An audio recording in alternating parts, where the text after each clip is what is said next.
Karen's sneer could curdle milk. "This is my bench. Kid, move, or I'll make you," she bellowed, her voice echoing across the park like a foghorn.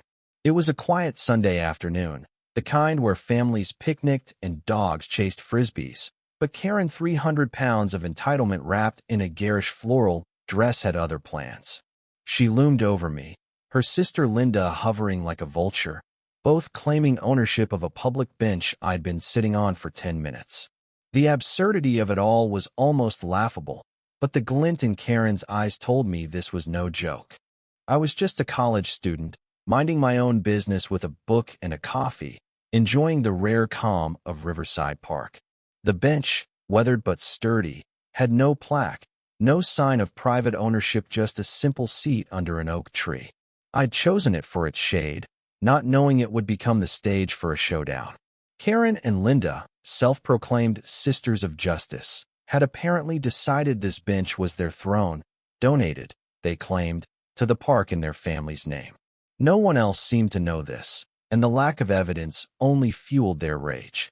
"You deaf?" Linda snapped, her voice a higher-pitched echo of Karen's. She was slimmer but no less menacing, her arms crossed and her lips pursed like she'd bitten a lemon. "We donated this bench for decent people, not scruffy kids like you." The insult stung, but I stayed calm, closing my book. "Ma'am, this is a public park. Anyone can sit here." My words were steady, but my heart raced. Karen's face reddened, her chins wobbling as she stepped closer, her perfume an assault of cheap lavender. "Public? Public? I paid for this bench. I own it," she roared, jabbing a finger at me. The park grew quiet. A jogger slowed, glancing over. A mom pushing a stroller paused, her eyes wide. I stood, not because I was scared, though Karen's bulk was intimidating, but because I sensed this was escalating beyond reason. "Show me proof," I said, keeping my tone firm. "A receipt, a plaque, anything." Karen's eyes narrowed to slits. "Proof? You're nobody to demand proof. Get out before I call the cops." Linda nodded vigorously, pulling out her phone as if it were a weapon. The irony wasn't lost on me, threatening to call the police over a public bench they didn't own. I should have walked away, but something about their arrogance, their utter disregard for logic, kept me rooted.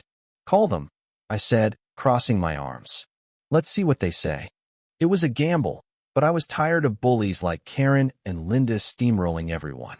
The sisters exchanged a glance, then Karen smirked, dialing with theatrical flair. "You're done, kid," she muttered, as if she'd already won. Minutes later, 2 park rangers arrived, their boots crunching on the gravel path. Ranger Martinez, a stocky man with a no-nonsense demeanor, scanned the scene.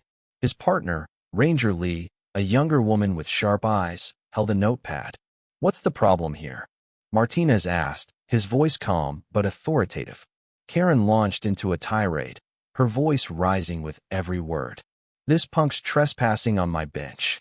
I donated it to the park, and he's refusing to leave. Arrest him."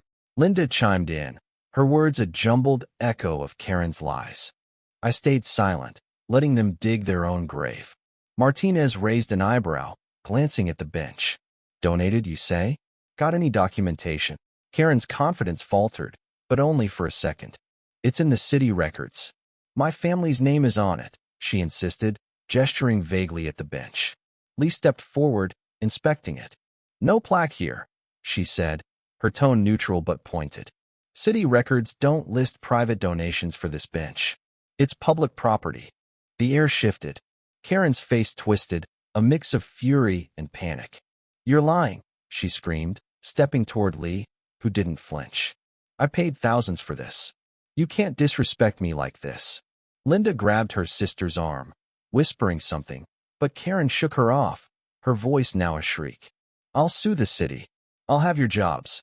The crowd, now 5 or 6 people, murmured, phones out, recording the meltdown. I felt a pang of pity, but it was fleeting. Karen's entitlement had brought her to this moment. Martinez's patience wore thin. "Ma'am, lower your voice and step back. You're causing a disturbance." But Karen didn't listen. She lunged forward, shoving Martinez's shoulder, her meaty hand making a dull thud against his uniform. The crowd gasped.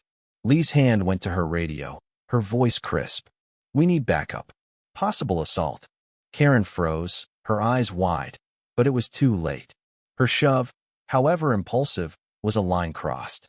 Linda tried to backpedal, her voice shrill. She didn't mean it. She's just upset. But Martinez wasn't having it. Hands behind your back, he said, pulling out cuffs. Karen's bravado crumbled, her voice cracking as she stammered. This is outrageous. I'm a taxpayer. The cuffs clicked shut, and Linda, now pale, backed away, muttering excuses. The crowd's murmurs grew louder, a mix of shock and satisfaction. I stood there, stunned, as the Rangers led Karen to their patrol car, her floral dress swaying as she shuffled, still shouting about her rights. The aftermath was surreal. Linda, now alone, tried to salvage her dignity, yelling at the crowd to stop filming. No one listened. I sat back on the bench, my coffee cold, my book forgotten. Ranger Lee approached, her expression softer. You okay? She asked. I nodded, still processing. They do this a lot. I asked. She sighed. Karen and Linda? More than you'd think. They've been harassing people over this bench for months, claiming it's theirs. No proof, just bluster.